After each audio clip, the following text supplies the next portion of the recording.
Reactants. जब आपका equilibrium आ गया ना, जब आपका इक्विलिब्रियम एस्टेब्लिश हो गया, तो at equilibrium the ratio of concentrations of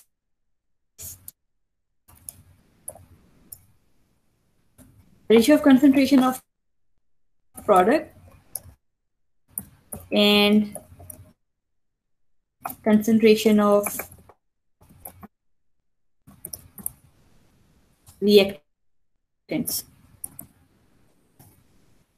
right, at equilibrium. So the ratio of concentration of products and the concentration of reactants at equilibrium is called equilibrium constant, जिसको आप capital कर ले रहे हैं तो फिर Kp होगा एंड सो ऑन, जो कुछ भी होगा, राइट। ये आपका जो इक्विलिब्रियम कांस्टेंट होता है, ये हमेशा तब लेते हैं when system is Kc, Kp, Kx, Kn जो कुछ भी है वो हमेशा हम तब लेते हैं जब सिस्टम आपका ऑलरेडी इन इक्विलिब्रियम में हो। लेकिन अगर आप ये कंसंट्रेशंस ले रहे हैं when system is not in equilibrium, right, तो इन केस अगर आप ये रेशियो ले रहे हैं, ratio of concentration of reactants and concentration of products when the system is not in equilibrium, then उस सूरत में ये जो रेशियो होगी दिस इज कॉल्ड कोशेंट और रिएक्शन कोशेंट।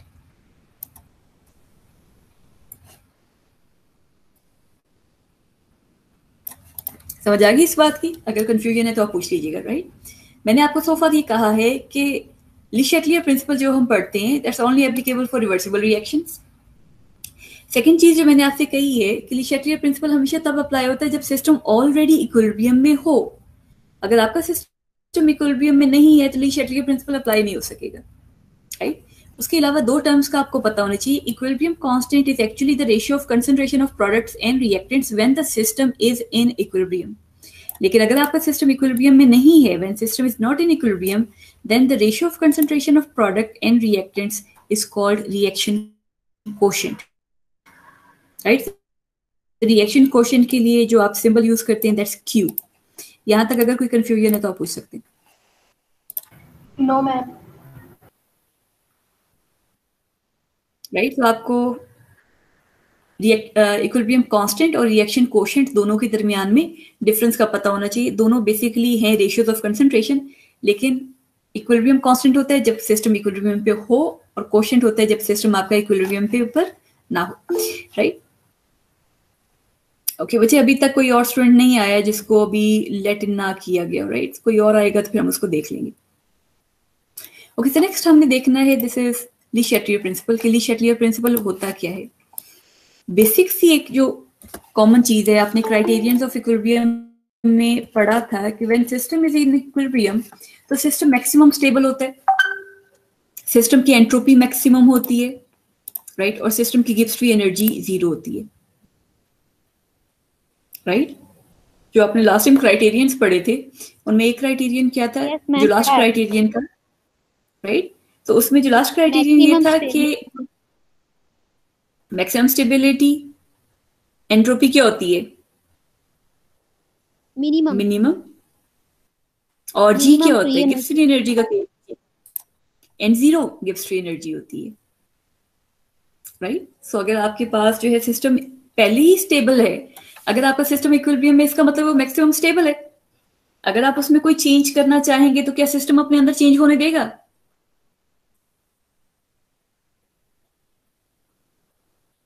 आपका सिस्टम अगर ऑलरेडी स्टेबल है और आप उसमें, ओके, हमने कहा कि eight equilibrium system maximum stable होता है। स्टेबिलिटी मैक्सिमम है ना, इससे ज्यादा स्टेबिलिटी नहीं आ सकती। So at equilibrium system already stable है। अगर आप इस सिस्टम के अंदर कोई चेंज कर देंगे तो क्या सिस्टम अपने अंदर चेंज बर्दाश्त करेगा? नो मैम, नहीं बर्दाश्त करेगा ना। तो ली शैटलियर प्रिंसिपल भी यही कहते हैं कि अगर आपके पास सिस्टम ऑलरेडी इन इक्विलिब्रियम में हो और आप उसके अंदर कोई भी चेंज करें, then system will undo the change.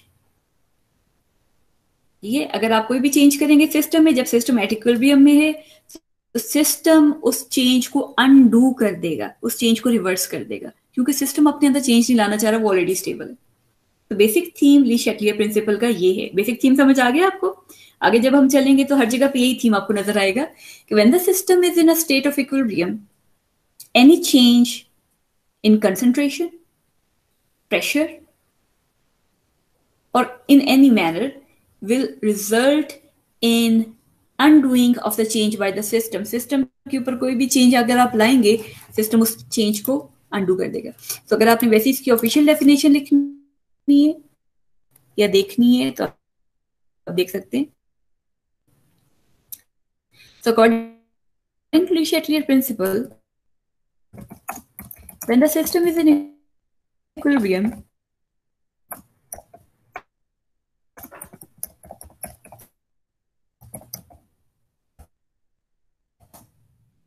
if any change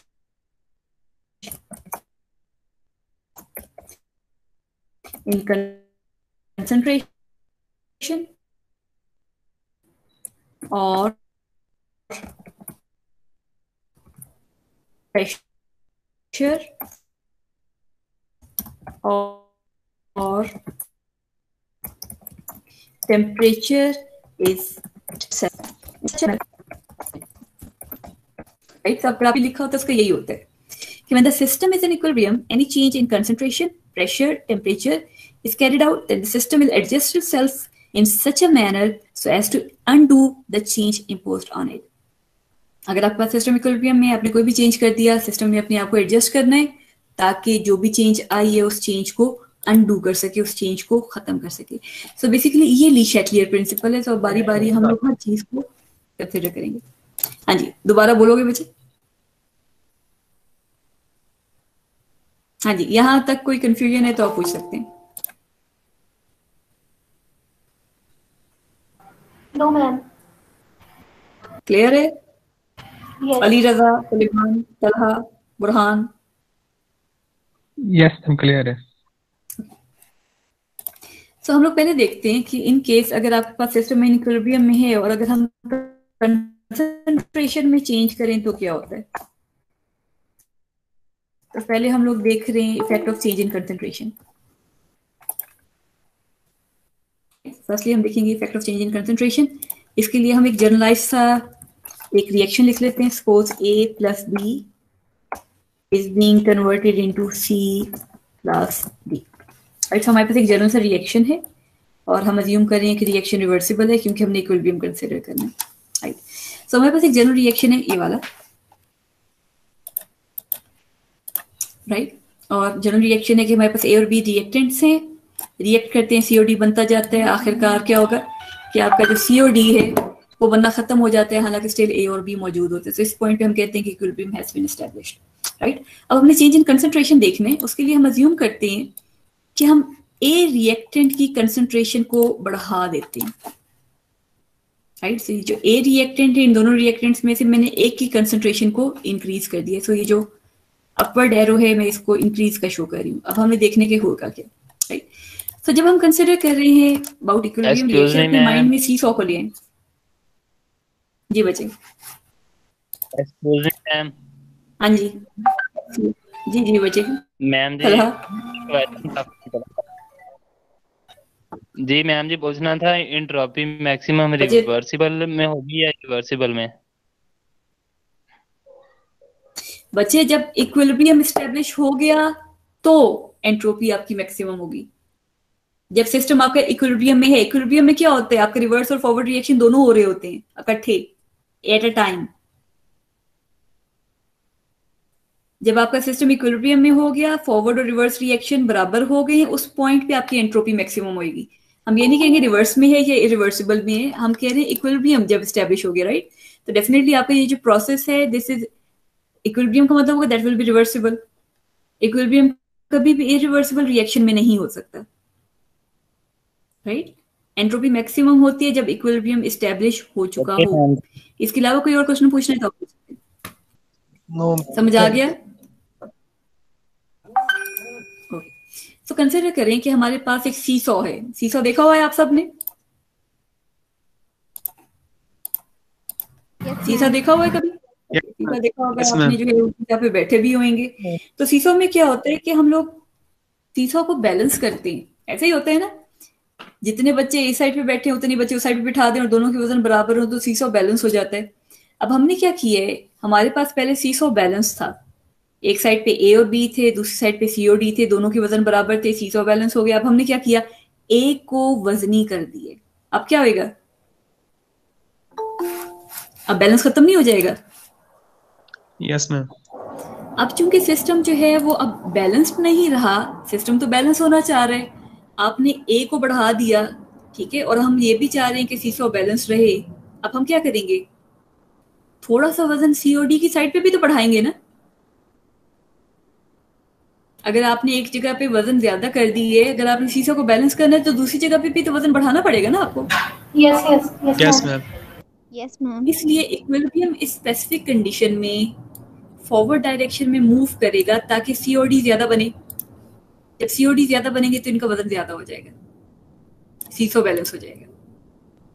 इस बात की समझ आई, राइट? तो अगर हम लोग किसी एक रिएक्टेंट की कंसंट्रेशन को चेंज कर देते हैं, राइट, अब हमारे पास रिएक्टेंट की साइड भारी हो गई है ना, रिएक्टेंट की साइड पे ज्यादा होगी कंसंट्रेशन, लेकिन हमने तो बैलेंस करना है। अब बैलेंस कैसे करेंगे, इस तरह से बैलेंस होएगा कि थोड़ी सी प्रोडक्ट ज्यादा बन जाएगी ताकि अगेन हमारे पास जो कंसंट्रेशन का बैलेंस है वो बराबर रहे।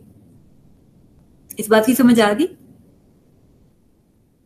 अगर Yes, कोई ma'am. कंफ्यूजन है तो आप पूछ, राइट? अगर हम लोग किसी भी रिएक्टेंट की कंसंट्रेशन को बढ़ा देंगे तो क्या होएगा, आपका रिएक्शन जो है वो रिवर्स हो जाएगा, सॉरी फॉरवर्ड डायरेक्शन में मूव करेगा ताकि ज्यादा प्रोडक्ट बने और जो आपका बैलेंस डिस्टर्ब हुआ था वो ठीक हो जाए।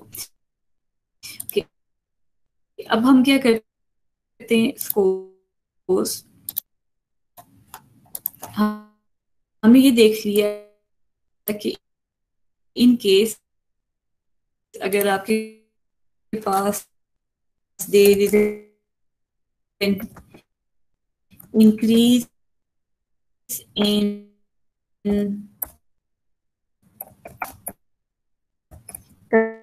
concentration of reactant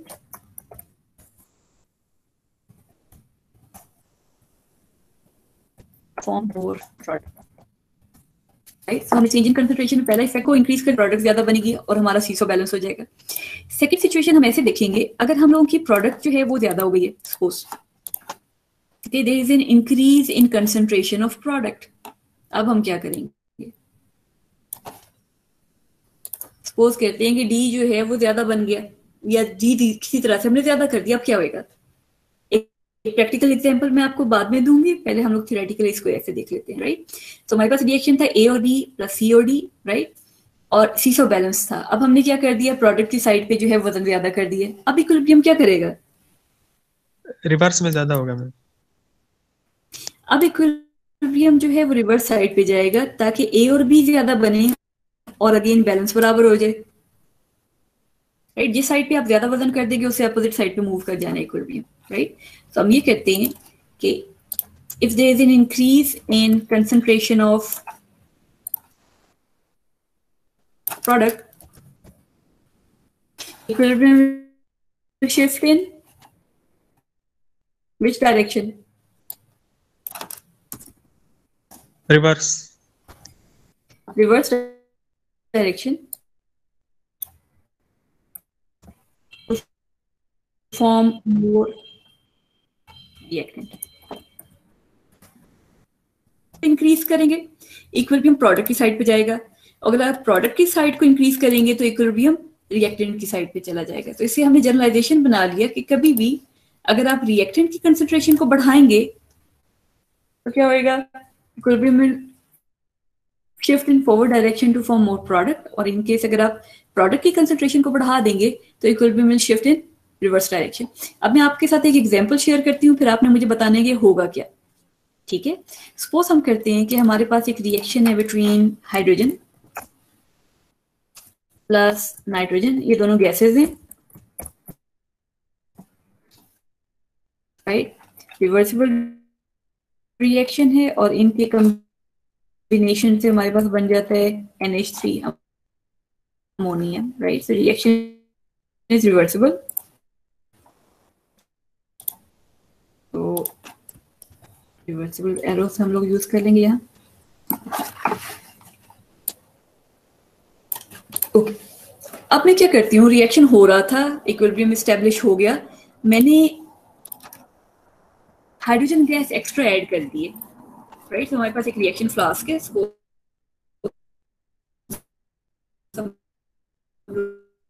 लोग एक फ्लास्क भी ले लेते हैं।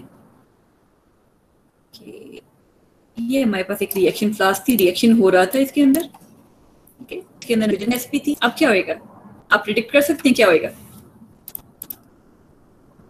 फॉरवर्ड में ज्यादा होगा मैम।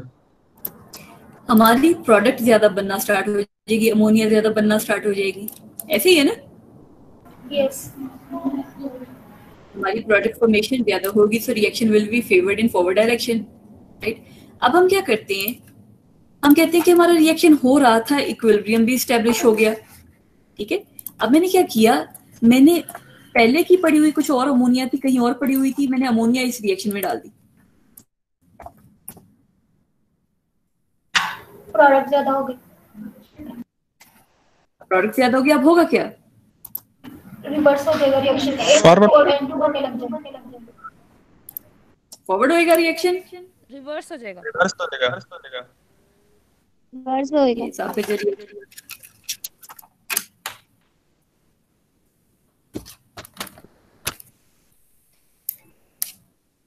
स्पेसिफिक सिचुएशन में जो आपका प्रोडक्ट है, चूंकि वो हमने एक्स्ट्रा डाल दिया, बाहर से डाल दिया था, तो ऐसी सिचुएशन में आपका जो रिएक्शन है वो रिवर्स हो जाएगा, राइट। सो हम लोग इन जनरलाइजेशन बना लेते हैं कि whenever there is an increase in concentration of reactant, तो क्या होएगा, रिएक्शन आपका reaction will be forward direction में जाएगा, लेकिन और in case if there is an increase in concentration of product, then it will be move in reverse direction, आपका reactant जो है वो ज्यादा बनना स्टार्ट हो, ठीक है। Okay, अब हमारे पास एक और सिचुएशन है, okay. So if there is an increase in concentration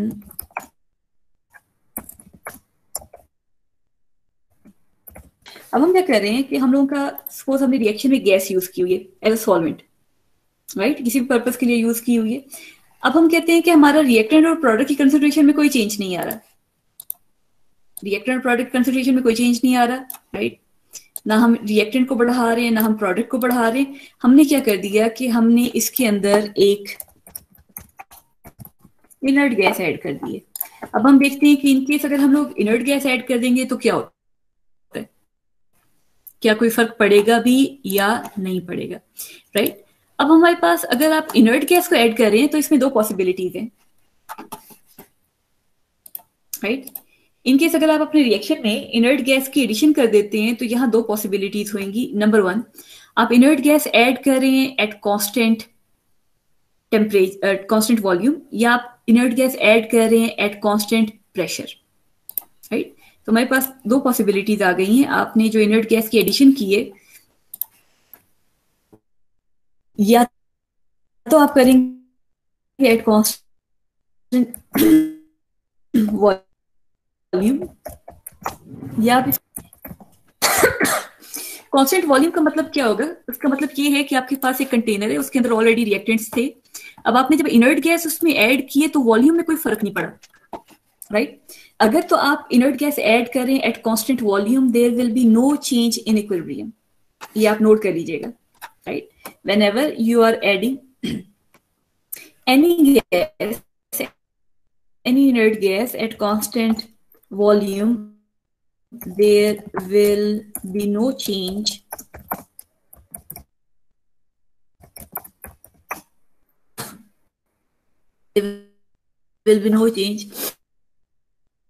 in आपका इक्विलिब्रियम जैसा था वैसे ही रहेगा, सिस्टम को अनडू होने की जरूरत ही नहीं है। वजह क्या है, अगर आपका वॉल्यूम कांस्टेंट हो जाए तो प्रेशर भी तो चेंज नहीं होएगा ना, yes ma'am. Right. Yes second हमारे पास नहीं हो सेकंड हमारे पास पॉसिबिलिटी है कि अगर आपके पास जो प्रोसेस हो रहा है वो एट कांस्टेंट प्रेशर हो रहा है, कांस्टेंट वॉल्यूम नहीं हो रहा, एट कांस्टेंट प्रेशर हो रहा है, राइट। सो अगर आपके पास सिस्टम जो है एट कांस्टेंट प्रेशर है, देन उस सूरत में दो पॉसिबिलिटीज हैं। फर्स्ट मैम पॉसिबिलिटी ये है मैम कि ये आप आपने लिखा है, आपके रिएक्टेंट की साइड पे मैम ये आपने जी। लिखा there will be no change होना चाहिए। हाँ जी, इफ द आपका वॉल्यूम कांस्टेंट होएगा there will be no change in equilibrium constant, right. लेकिन इन केस अगर आपके पास कांस्टेंट प्रेशर है तो हमारे पास दो पॉसिबिलिटीज हैं कि आपके जो रिएक्टेंट्स का प्रेशर है वो ज्यादा है, राइट।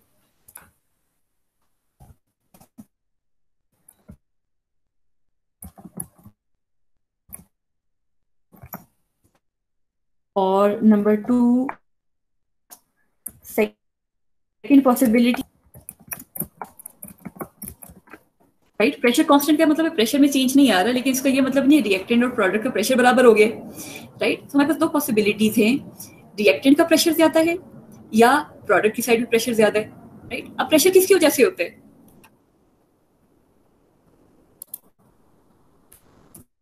काइनेटिक प्रेशर एनर्जी किस वजह से ज्यादा होता होने की वजह से, है? काइनेटिक एनर्जी ज्यादा होने की गैस वजह से। मॉलिक्यूल्स जो उस कंटेनर ओके, काइनेटिक एनर्जी ज्यादा होगी तो फिर क्या होएगा? कोलिजन ज्यादा होगी, collision. Okay, so pressure is basically because of collisions.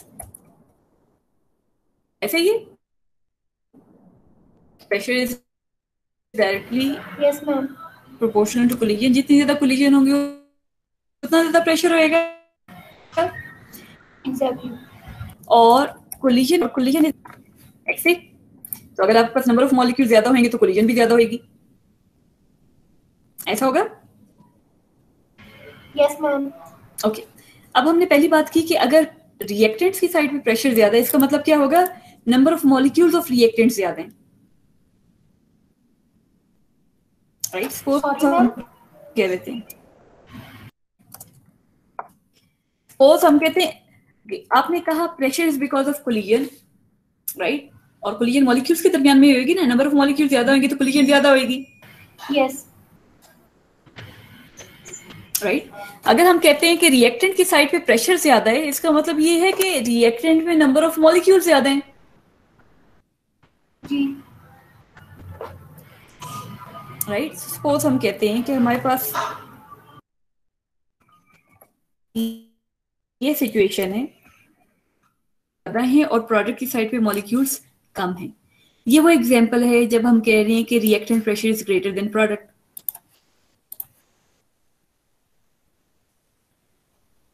समझ आई इस बात की, राइट। जब हम कह रहे हैं कि रिएक्टेंट का प्रेशर ज्यादा है, इसका मतलब है रिएक्टेंट के मॉलिक्यूल ज्यादा हैं,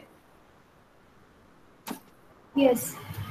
राइट। और जब हम कह रहे हैं कि प्रोडक्ट का प्रेशर ज्यादा है तो इसका मतलब क्या है? हम कह प्रोडक्ट के मॉलिक्यूल प्रोडक्ट के मॉलिक्यूल ज्यादा हैं। सो सपोज अगर हमारे पास प्रोडक्ट का प्रेशर ज्यादा, दैट विल बी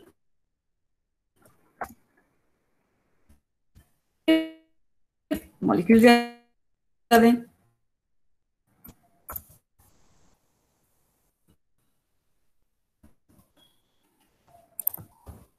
अब हमारे पास प्रोडक्ट की मॉलिक्यूल ज्यादा है, राइट। अब हमारे पास दो सिचुएशंस आ गई हैं जब हम इनर्ट गैस को ऐड करें at constant pressure. First possibility क्या है कि रिएक्टेंट की साइड पे प्रेशर ज्यादा है, यानी रिएक्टेंट की नंबर ऑफ मॉलिक्यूल ज्यादा है। और सेकंड पॉसिबिलिटी क्या है कि हमारे पास जो प्रोडक्ट है उसकी मॉलिक्यूल ज्यादा हो गए, राइट, यानी प्रोडक्ट की साइड पे प्रेशर ज्यादा है। अब हमने क्या किया? हमने इनर्ट गैस ऐड कर दी है at constant pressure. Inert gas खुद भी अपना प्रेशर जनरेट कर रही है और आपके पास ऑलरेडी रिएक्टेंट की साइड पे भी प्रेशर ज्यादा है। क्या होगा? प्रेशर ऑलरेडी ज्यादा है और आप ऊपर से और प्रेशर डाल रहे हैं, तो इक्विलिब्रियम क्या करेगा? इक्विलिब्रियम उस साइड पे जाएगा जहां प्रेशर कम है ना। यस। रिएक्टेंट की साइड पे प्रेशर ज्यादा है ना, बच्चे रिएक्टेंट की साइड पे प्रेशर ज्यादा है ना, आप एक्स्ट्रा प्रेशर भी डाल रहे हैं। Yes. First situation is forward reaction, क्योंकि सीसॉ ने बैलेंस करना है अपने आप को। यस। आपने पहले वजन बढ़ा दिया था, ठीक है, और हमने उस वजन को बैलेंस करना है। तो बैलेंस कैसे होएगा? सीसॉ फॉरवर्ड डायरेक्शन में मूव करेगा जिस साइड पे प्रेशर कम है, राइट। सो अगर आप प्रेशर को इंक्रीज कर रहे हैं तो इक्विलिब्रियम उस साइड पे मूव करेगा जहां प्रेशर कम है। इस बात की समझ आ गई? Yes ma'am. Okay, second situation में हमारे पास प्रोडक्ट का प्रेशर ज्यादा है। अब हम क्या करें? हम इनर्ट गैस ऐड करें, इनर्ट गैस अपना प्रेशर ऐड अप करेगी। अब इस सिचुएशन में इक्विलिब्रियम क्या करेगा? सेकंड सिचुएशन रिवर्स हो जाएगा। Reaction will be reverse, right. So जब भी आपने ली शेटलियर प्रिंसिपल देखना है, अपने माइंड में आपने क्या करना है, अपने माइंड में सीसॉ को ले आइएगा। अगर हम प्रेशर ज्यादा कर रहे हैं, इसका मतलब एक साइड पे हम प्रेशर ज्यादा कर रहे हैं, सीसॉ नीचे हो गया। अब हमने अगर सीसॉ को ऊपर करना है तो क्या आएगा, इक्विलिब्रियम फॉरवर्ड डायरेक्शन में मूव करेगा ताकि सीसॉ ऊपर हो जाए, बैलेंस आउट हो जाए, राइट। लेकिन अगर आपने वजन कम कर दिया तो क्या होगा, ये रिवर्स डायरेक्शन में मूव करेगा ताकि आपका सिस्टम जो है वो बैलेंस आउट हो जाए, राइट। सो इन केस हम इस तरह से कह सकते हैं कि whenever the reactant pressure is higher and inert gas is added,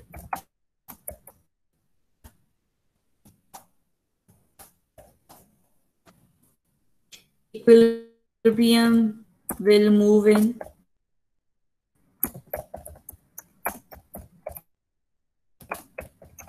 forward direction.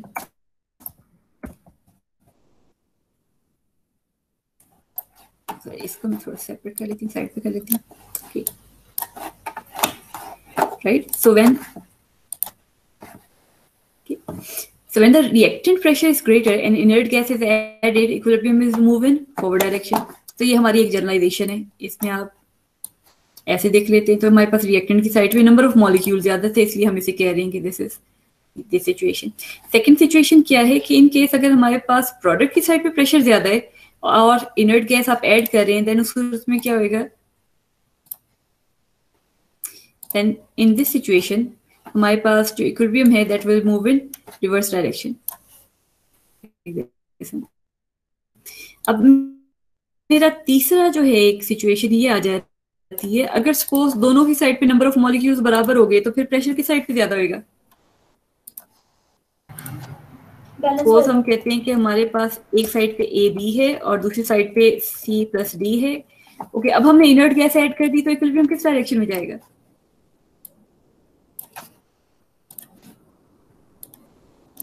अगर हमारे पास सिचुएशन ही ये ऑलरेडी है कि हमारे पास नंबर ऑफ मॉलिक्यूल्स दोनों साइडों पे बराबर हैं और हमने इनर्ट गैस ऐड कर दी है, तो क्या होएगा, no change no idea ma'am, there will be no change, कोई चेंज नहीं आएगा क्योंकि दोनों साइड पे प्रेशर ऑलरेडी बराबर है, ठीक है। तो जो आप एक्स्ट्रा प्रेशर डाल रहे हैं वो दोनों के दरमियान में बराबर तकसीम हो जाएगा। तो मैम फिर पिछली में भी जो है जहाँ पे कम था अगर प्रेशर आप वहाँ जा सकता है इनर्ट गैस का प्रेशर। बच्चे आपके पास पहली जो सिचुएशन थी, हमारे पास रिएक्टेंट्स जो थे करने, अगर आप प्रेशर को रिएक्टेंट की साइड पे रखेंगे तो क्या होएगा, आपका सीसॉ मजीद नीचे हो जाएगा। अगर आप कहते हैं कि नहीं मैंने दोनों को बराबर दे देने हैं तो प्रोडक्ट की साइड फिर भी तो हल्की रहेगी ना। आपके पास एक सीसॉ है, सपोज हम कह देते हैं कि ये हमारा सीसॉ है, पहले ये बैलेंस था, ठीक है। अब एक सिचुएशन ऐसी आ जाती है कि ये बैलेंस नहीं है, राइट। सिचुएशन ऐसी है कुछ ऑलरेडी कि एक साइड पे आपने पहले ज्यादा वजन रखा हुआ है, अब आपने कोई चीज ऐड करनी है, हम कहते हैं कि हम बराबर बराबर ऐड कर देते हैं, जितना इसको दे रहे हैं उतना ही इसको दे रहे हैं ना। yes. तो जब इसको भी इतना दे रहे हैं उसको भी उतना ही दे रहे हैं तो ये साइड फिर भी हल्की रहेगी और ये साइड फिर भी भारी रहेगी ना। ओके तो हम लोग बराबर नहीं देंगे प्रेशर। अब इस सूरत में क्या होएगा कि आपका जो प्रेशर है वो आप ज्यादा प्रोडक्ट की साइड को देंगे ताकि ये बैलेंस होके दोबारा बराबर हो जाए।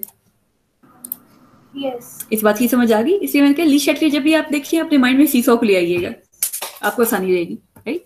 लेकिन अगर आपके पास ऑलरेडी एक सीसॉ बैलेंस्ड है, आपके पास सिस्टम ऑलरेडी बैलेंस्ड है और आप एक्स्ट्रा इनर्ट गैस ऐड कर रहे हैं तो क्या होगा, अब ये इनर्ट गैस दोनों जगहों पे बराबर जाएगी और एज अ रिजल्ट आपके पास कोई भी चेंज नहीं आएगा, राइट। अगर हमारे पास आपने इनर्ट गैस ऐड कर दी है, ठीक है, there will be no change in equilibrium constant, क्योंकि प्रेशर जो है वो दोनों जगहों पे बराबर बराबर चला जाएगा अगर आपके पास नंबर ऑफ मॉलिक्यूल्स दोनों साइडों पे बराबर है।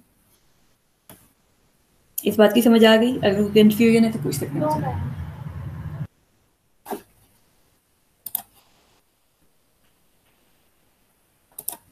ओके, सो नेक्स्ट हमने जो पढ़ना है that will be effect of change in pressure, right. So change in pressure अभी भी हमने देखा था under addition of inert gas, यही चीज होगी। हम थोड़ा सा ज्यादा एग्जांपल्स के साथ उसको देख लेते हैं।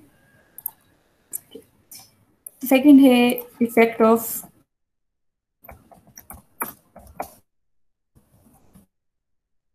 Change in pressure. कंसिडर करें effect of change in pressure के लिए कि हमारे पास सिस्टम है A plus B forms C plus D plus E, right. तो हमेशा याद रखिएगा चेंज इन प्रेशर हमेशा तभी होता है when, so there will be change in effect in pressure only when there is an unequal number of molecules of reactant and product। अगर आपके reactant और product का नंबर बराबर हो गए तो इफेक्ट ऑफ प्रेशर से कोई भी चेंज नहीं आएगा, राइट। अगर आपका इन केस अगर आपके नंबर ऑफ मॉलिक्यूल्स रिएक्टेंट और प्रोडक्ट में बराबर हैं, there will be no effect of change in pressure. Effect of change in pressure हमेशा तभी आता है when there is an unequal number of molecules of reactants and products. Suppose कर लेते हैं हमारे पास एक रिवर्सिबल रिएक्शन है, ठीक है।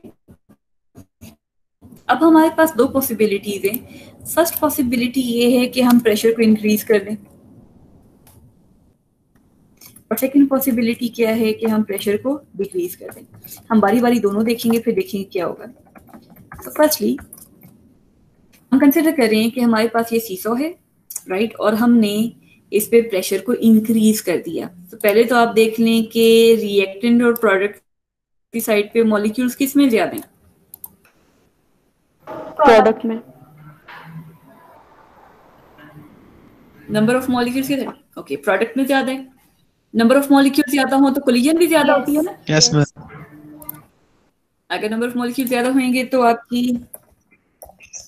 कोलिजन ज्यादा है। अगर कोलिजन ज्यादा है तो क्या होएगा? प्रेशर ज्यादा। प्रेशर भी ज्यादा होएगा, राइट। तो हम कह रहे हैं कि हम कहते हैं कि हमारी जो प्रोडक्ट की साइड है उस पर ऑलरेडी प्रेशर बहुत ज्यादा है।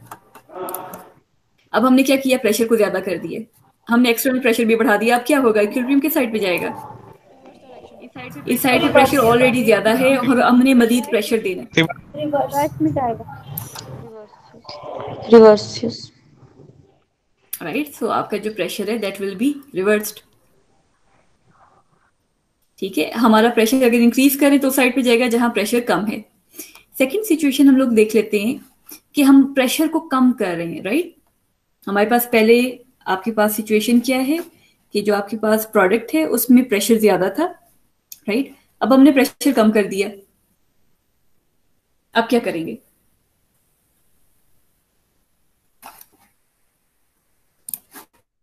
रिपीट करें क्या बोला तो हमारे पास बैलेंस्ड है, ओके। हमारे पास सीसॉ बैलेंस था, राइट। इस साइड पे प्रेशर ज्यादा है लेकिन इसके साथ ही इक्विलिब्रियम बैलेंस हुआ है ना, जब इस साइड पे प्रेशर ज्यादा था। हम सपोज कर लेते हैं कि हम कहते हैं कि हमारे पास जो है इक्विलिब्रियम तब बैलेंस होता है जब एक साइड पे 3 बच्चे हों और एक साइड पे 2 बच्चे हों। हो सकता है ना इन 2 बच्चों का वजन बराबर ज्यादा हो, ठीक है। सो एक साइड पे आपने 3 बच्चे बिठाए हैं और एक साइड पे आपने 2 बच्चे बिठाए हैं, इनके साथ ये बैलेंस हो गया सिस्टम, ठीक है। अब हमने क्या कर दिया? सिस्टम बैलेंस्ड है, इस साइड पे आपके पास नंबर ऑफ मॉलिक्यूल ज्यादा है क्योंकि सिस्टम बैलेंस ही तब होता है जब यहाँ 3 और यहाँ 2 हों। अब हमने क्या किया? हमने प्रेशर को कम कर दिए। अब इक्विलिब्रियम किस साइड पे जाएगा? फॉरवर्ड और रिवर्स? फॉरवर्ड।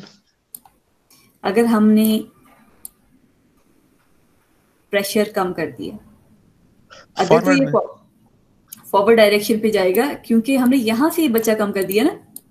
बेशक ये 3 थे लेकिन सिस्टम 3 के साथ बैलेंस था, लेकिन अगर आपने प्रेशर को कम कर दिया तो अब क्या होएगा? System will move in forward direction ताकि ज्यादा प्रोडक्ट बने और कमी पूरी हो जाए। यस,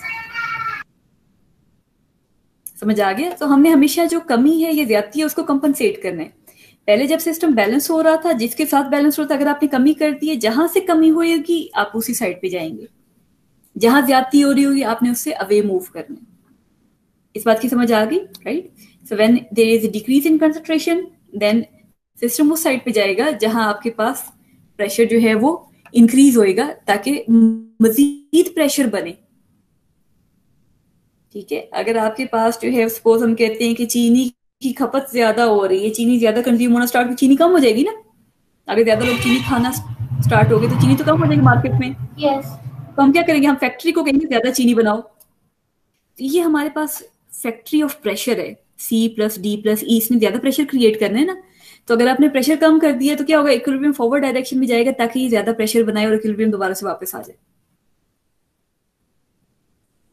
इस बात की समझ आ गई? अगर कोई कंफ्यूजन है तो आप ठीक है। सो अगर हम प्रेशर को इंक्रीज करते हैं, सिस्टम उस साइड पे जाएगा जहां प्रेशर कम है, क्योंकि हमने ज्यादती कर दी, बढ़ा दिया। फैक्ट्री ज्यादा चीनी प्रोड्यूस करेगी तो पब्लिक में ज्यादा जाएगी ना। तो ये आपकी पब्लिक है और ये आपकी फैक्ट्री है। लेकिन अगर लोगों ने चीनी ज्यादा खाना स्टार्ट कर दी तो इक्विलिब्रियम कौन से जाएगा, फैक्ट्री की साइड पे, ताकि वो ज्यादा चीनी प्रोड्यूस करे।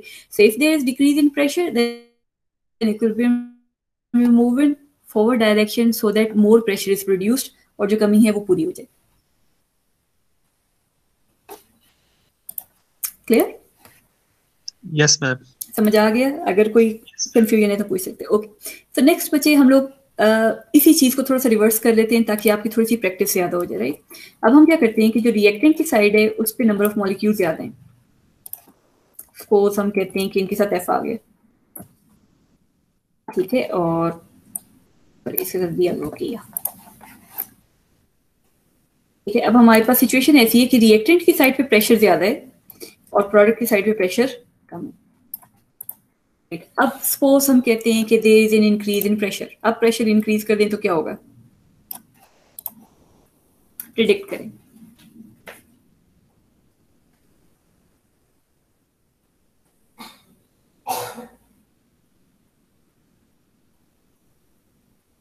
मैम फॉरवर्ड रिएक्शन होगा ये। फॉरवर्ड रिएक्शन होएगा, ठीक है, क्योंकि आपके पास ऑलरेडी यहाँ प्रेशर ज्यादा था, आपने मजीद प्रेशर ज्यादा कर दिया तो इक्विलिब्रियम उस साइड पे मूव करेगा जहां प्रेशर कम है, ठीक है। So reaction will B favoured in forward direction. अब सपोज हम कहते हैं कि हम प्रेशर को डिक्रीज कर देते हैं, अब क्या होएगा,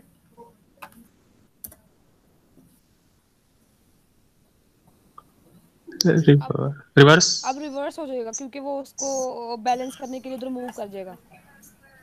यस। उधर मूव करेगा ताकि प्रेशर ज्यादा बने और दोबारा से सीसो बैलेंस हो जाए। हमने एक बच्चा कम कर दिया था इधर, ठीक है। अब हम जाते हैं, ठीक है, ताकि सीसो बैलेंस हो जाए तो हमें दोबारा से यहाँ कुछ ना कुछ वजन बढ़ाना पड़ेगा ताकि सीसो बैलेंस हो जाए। सो यहाँ अगर आप प्रेशर को डिक्रीज कर देते हैं स्पेसिफिक केस में तो क्या होगा, सो इक्विलिब्रियम रिवर्स डायरेक्शन में मूव करेगा ताकि फैक्ट्री ज्यादा चीनी बनाए, ताकि ज्यादा प्रेशर प्रोड्यूस हो और दोबारा सीसो बैलेंस हो जाए। Clear? Yes. So this is effect of change in pressure. Third situation हमारे पास क्या होगी, अगर सपोज कर देते हैं कि नंबर ऑफ मॉलिक्यूल्स रिएक्टेंट और प्रोडक्ट साइड दोनों पे बराबर हैं, फिर क्या होएगा, अगर आप प्रेशर इंक्रीज करें तो क्या होएगा, no change. No there will change. Be no change. अगर आप राइट, और अगर आप डिक्रीज करेंगे देन नो चेंज। अगर प्रेशर कम कर दें तो क्या होएगा, there will be no change. Right, so there will be no change if number of molecules of reactant and products are equal. Clear? कोई confusion है बच्चे तो पूछ सकते हैं। No ma'am.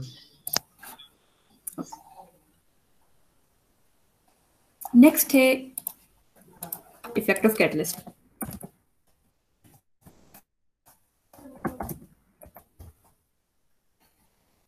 हमें देखना है कि कैटलिस्ट का क्या इफेक्ट होएगा ऑन इक्विलिब्रियम। सो सपोज हमारे पास रिएक्शन ऑलरेडी इन इक्विलिब्रियम में, हमारे पास कोई जनरलाइज रिएक्शन है A plus B form C plus D। Catalyst क्या होता है बच्चे, पहले तो आप मुझे ये बता दें। What is catalyst? The reaction without being used in it. Okay, so any species which can speed up a reaction and is recovered unchanged by the end of reaction.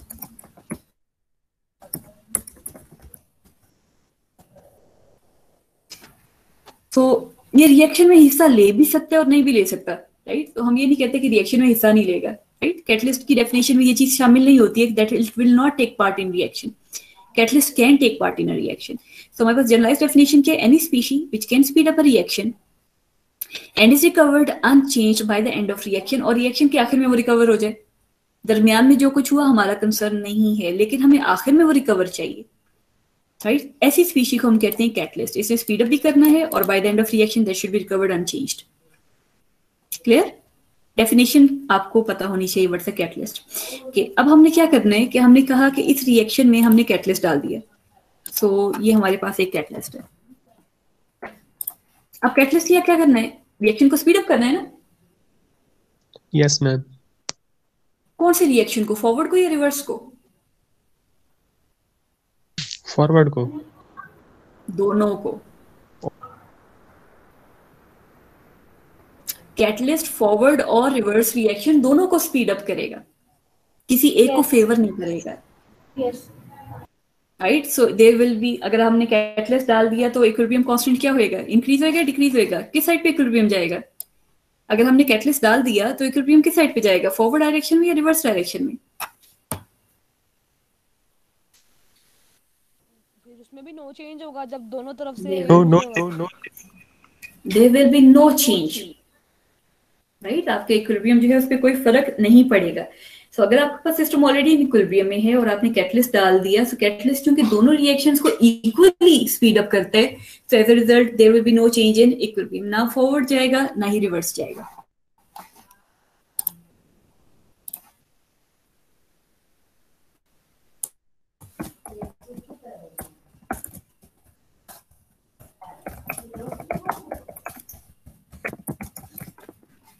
Effect of catalyst समझ आ गया आप लोगों को? कोई confusion है तो पूछ सकते हैं। Yes, ma'am. Yes, समझ आ ma'am, गया. समझ आओ। ओके। सो अब हमारे पास जो है वो नेक्स्ट फैक्टर है effect of change in temperature. तो हमारे पास अगर एक सिस्टम ऑलरेडी इन इक्विलिब्रियम में है, राइट, और ये जनरल रिएक्शन है हमारा, और हमने देखना चेंज इन टेम्परेचर, राइट। इसके लिए थोड़ा सा आप अपने माइंड में एक्सोथर्मिक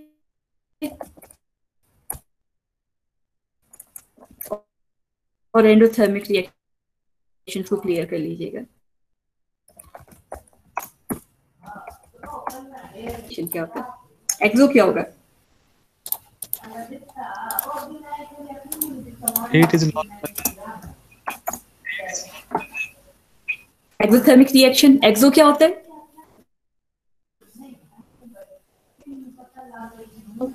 Heat release होएगी। एक्सो का Out मतलब of- क्या होता है? Heat release मतलब Outside. exit therm means heat। Heat. तो इन केस अगर हीट प्रोड्यूस हो रही होगी तो हम कहेंगे this is exo. Exothermic। Heat release तभी होगी ना अगर हीट प्रोड्यूस हो रही है। ओके, हम इसको कह देते हैं हीट रिलीज हो रही है, ठीक हो गया। और एंडो में क्या होएगा? Absorb होगी. हीट एब्जॉर्ब हो रही होगी, ऐसे ही एंड में हीट इसका मतलब absorb ये होती है कि अगर हमारे पास यहाँ हीट प्रोड्यूस हो रही है, इसका मतलब ये है कि अगर हमारे रिएक्टेंट्स हीट प्रोड्यूस कर रहे हैं तो प्रोडक्ट हीट एब्जॉर्ब कर रहे होंगे ना। Yes ma'am. दोनों रिएक्शन रिवर्स है ना, Yes। दोनों रिएक्शन Yes. रिवर्स है ना। Yes। तो अगर हमारे पास एक साइड पे एक्सो होगा तो दूसरी साइड पे डेफिनेटली हमारे पास हीट एब्जॉर्ब हो रही होगी, ऐसे ही होगा। ये बात आपने याद रखनी है।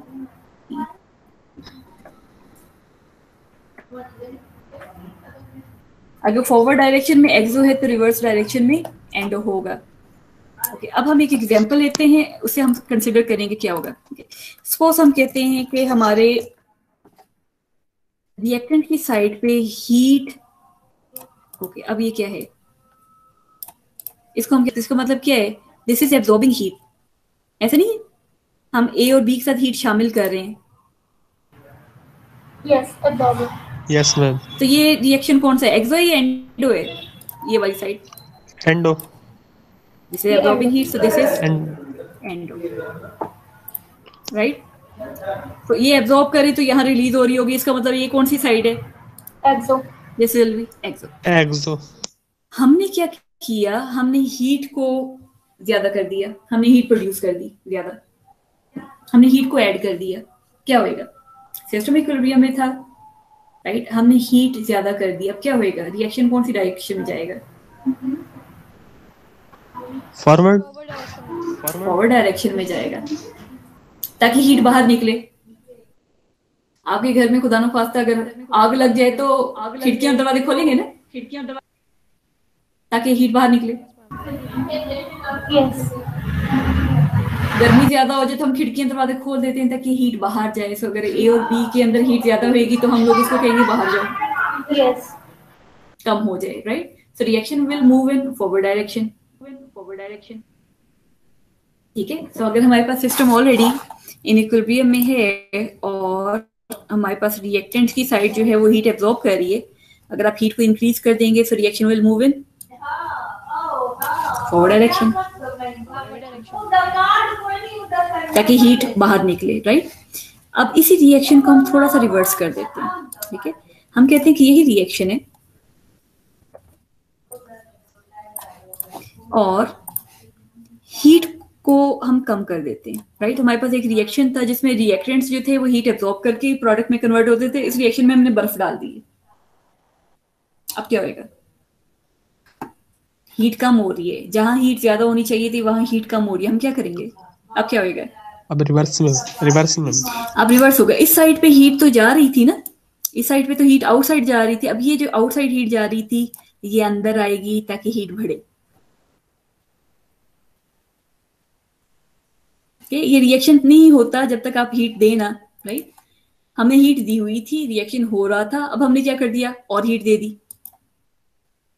ठीक है, अब क्या होगा? रिएक्शन फॉरवर्ड हो जाएगा क्योंकि ज्यादा हीट बनती जाएगी तो प्रोडक्ट बनती जाएगी।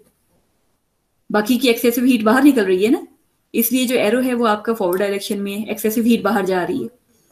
लेकिन इन केस अगर आपके पास हीट की जरूरत थी और आपने उसमें बर्फ डाल दी, हीट तो कम हो गई ना, लेकिन हमें रिएक्शन के लिए हीट तो चाहिए। अब क्या होगा? जो हीट पहले बाहर जा रही थी यानी एक्सो की साइड से, that will go to side of endo ताकि ज्यादा हीट मिले और रिएक्शन आपका जो है वो प्रोसीड करे। सो अगर आप ऐसी सिचुएशन में हीट को कम कर देंगे देन आपका जो रिएक्शन है वो रिवर्स हो जाएगा। इस बात की समझ आ गई? अगर नहीं आई तो बता दीजिए। यस, आ गई है। समझ आ गया, राइट। तो ये फ्रंट साइड पे जो है वो एक्सो है और इस साइड पे जो है आपका एंडो है। ये होता है effect of change in temperature. जब टेम्परेचर की वजह से आपका चेंज आएगा तो दो तरह के चेंज आएंगे। नंबर वन, आपका जो इक्विलिब्रियम है उसकी डायरेक्शन भी चेंज आएगी, यानी अगर आप टेम्परेचर को इंक्रीज कर दें तो फिर रिएक्शन एक्सो की साइड पे जाएगा और अगर आप टेम्परेचर को कम कर दें तो आपका जो प्रोडक्ट है वो एंडो की साइड पे जाएगा, right. So there will be change in equilibrium direction as well as equilibrium constant.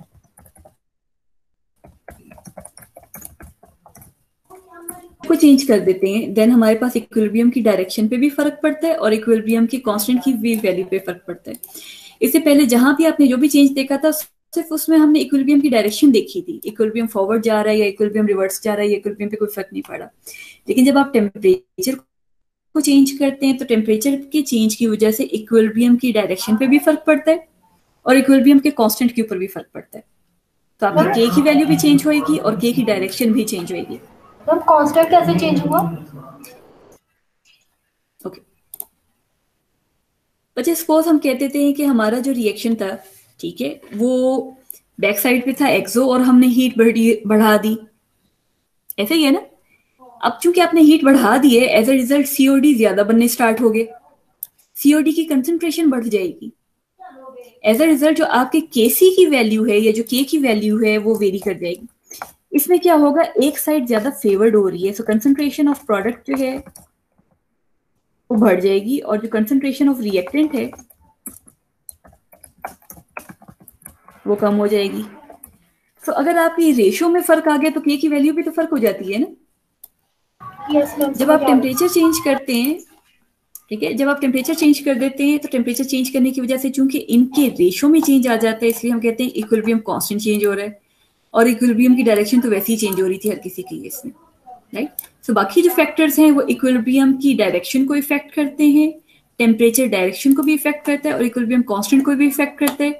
Catalyst ना डायरेक्शन को इफेक्ट करेगा और ना ही आपके कांस्टेंट को इफेक्ट करेगा।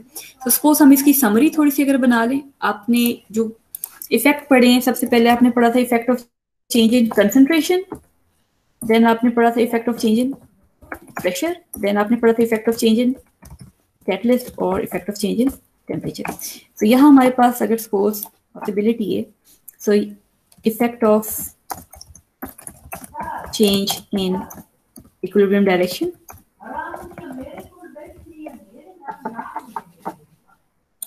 or this is effect of change in K, right? So हम लोग suppose एक समरी सी बना लेते हैं ताकि आपको थोड़ी सी याद भी रहे, ठीक है।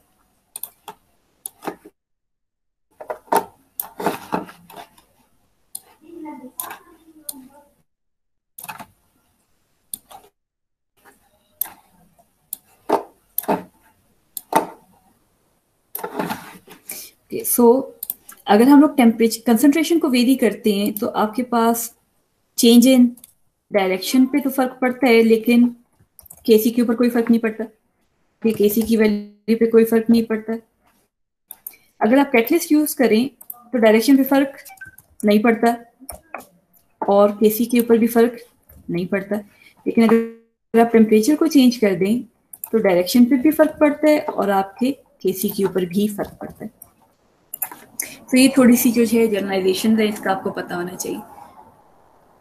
ये ली शटलियर प्रिंसिपल है, अगर आपको इसके बारे में कोई कंफ्यूजन है तो पूछ सकते हैं।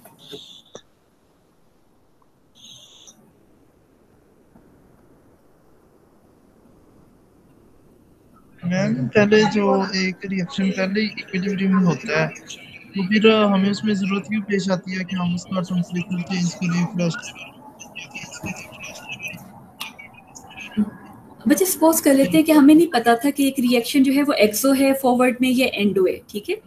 अब सपोज कर लेते हैं कि हम एक रिएक्शन कर रहे हैं और हम उसको हीट कर देते हैं, प्रोडक्ट नहीं बनती बल्कि रिएक्टेंट बनना स्टार्ट हो जाता है, तो हमें क्या पता चलेगा? हमें कहेंगे प्रोडक्ट Yes. को बनाने के लिए हमें हीट की जरूरत नहीं है, Yes. ठीक है। हाँ जी, अगर किसी को नहीं समझ आ रही तो पूछ लें, बैकग्राउंड नॉइज है ना 2 बजे। उस्मान शेख, नोमान शकूर, अगर कोई कंफ्यूजन है तो डायरेक्टली पूछ लें। हाँ जी नोमान। No. नोमान क्या मसला है तुम्हें?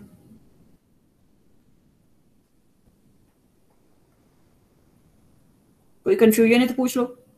उस्मान शेख। No ma'am.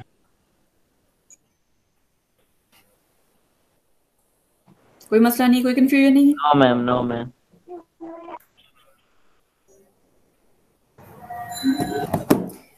मुझे अगर आपको कोई क्वेश्चन है ली शटलियर प्रिंसिपल के अकॉर्डिंग इससे रेलेवेंट तो आप पूछ सकते हैं, अदरवाइज अगर आपको कोई मसला नहीं है तो फिर आप जा सकते हैं।